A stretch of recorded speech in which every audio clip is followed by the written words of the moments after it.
Hi నా పేరు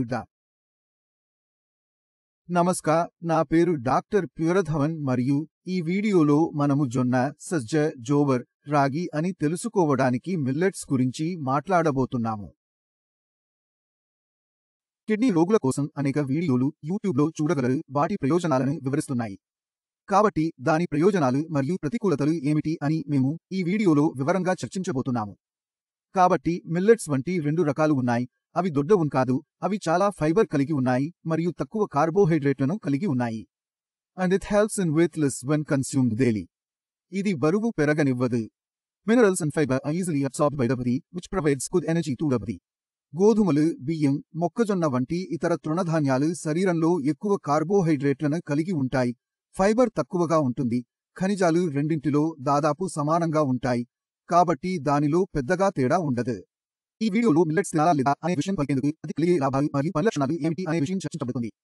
కాబట్టి రాగి, బజ్రా, జో లాంటి చిరుధాన్యాలు ఉంటే, మూత్రపిండాల వైఫల్యం ఉన్న ఏ కిడ్నీ ఫెయిల్యూర్ పేషెంట్ చాలా కాలం తింటూ ఉంటే అతని శరీరంలో సమస్య వస్తుంది. కాబట్టి అది పూర్తి ఆహారం కాదు. అలాగే అది తినడం వల్ల అంతా లోపాలు ఉంటాయి.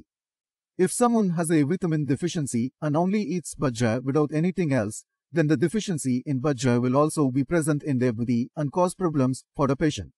So, you don't have to eat the same food continuously, switch it up and eat different things, there won't be any problem. రెండవది, మూత్రపిండాల వైఫల్యం ఉన్న రోగి యొక్క శరీరానికి అవసరం ఏమిటో మనం చూడాలి. ఆరోగ్యకరమైన వ్యక్తి శరీరం యొక్క అవసరం భిన్నంగా ఉంటుంది మరియు మూత్రపిండాల వైఫల్య రోగి శరీర అవసరం పూర్తిగా భిన్నంగా ఉంటుంది. In kidney failure, protein leaks out the body through urine. మూత్రం ద్వారా ప్రోటీన్లు బయటకు వస్తుంటే శరీరంలో ప్రోటీన్ లోపం, రక్తం తక్కువగా, మొత్తం ప్రోటీన్ తక్కువగా, అల్బుమిన్ తక్కువగా ఉండి శరీరంలో వాపు రావడం మొదలవుతుంది. If there is swelling and it is increasing, water is accumulating in the feet and when lying down it reaches the chest, then there is a risk of lung collapse. Patient కూడా అత్యవసరంగా dialysis చేయాలి.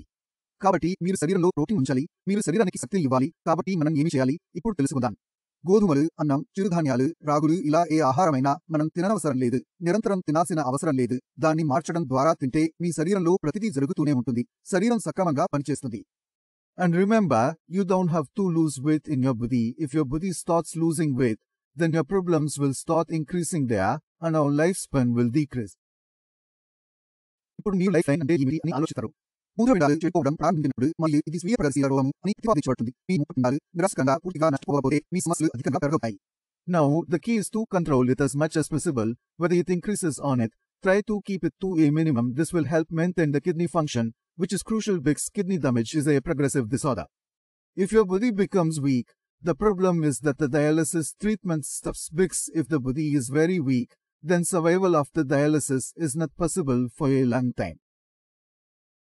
కాబట్టి మనం చేయాల్సిందల్లా శరీరంలో energy నిండుగా ఉండేలా చూసుకోవాలి. కొవ్వు, కండరాలు ఉంటాయి. శరీరానికి అవి మంచి మోతాదులో అవసరం. కండరాలు మరియు కొవ్వు శక్తి నిక్షేపాలు. శరీరంలో ఈ శక్తి నిల్వలను నిర్వహించడం మూత్రపిండాల వైఫల్యానికి చాలా ముఖ్యం. రోగి. If we talk about a normal person, millets are good for weight loss, but for a kidney failure patient who wants to maintain their body weight, it is important to maintain energy deficits in the body. Therefore, incorporating millets into their diet can be beneficial.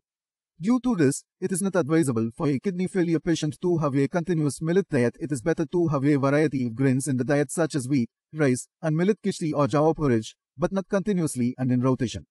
ఇలా mix చేస్తే శరీరం బాగా మనుగడ సాగిస్తుంది. చిరుధాన్యాల ప్రయోజనాలు కూడా లభిస్తాయి. చిరుధాన్యాలు మాత్రమే తినడం వల్ల కలిగే నష్టాన్ని కూడా మీరు నివారించుకుంటారు.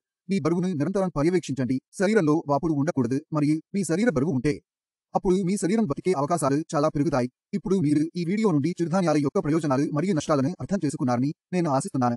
మీ మనస్సులో ఇంకా ఏవైనా సందేహాలు ఉంటే వైద్యులు అందుబాటులో ఉన్నారు. మీరు కూడా కామెంట్ చేయవచ్చు.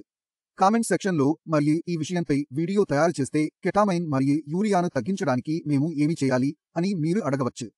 I will definitely do it if you have any doubts. You can also come and meet me. The entire team of doctors is available and you can also talk to them. With that being said, let's meet in the next video. Until then, take care. Namaskar.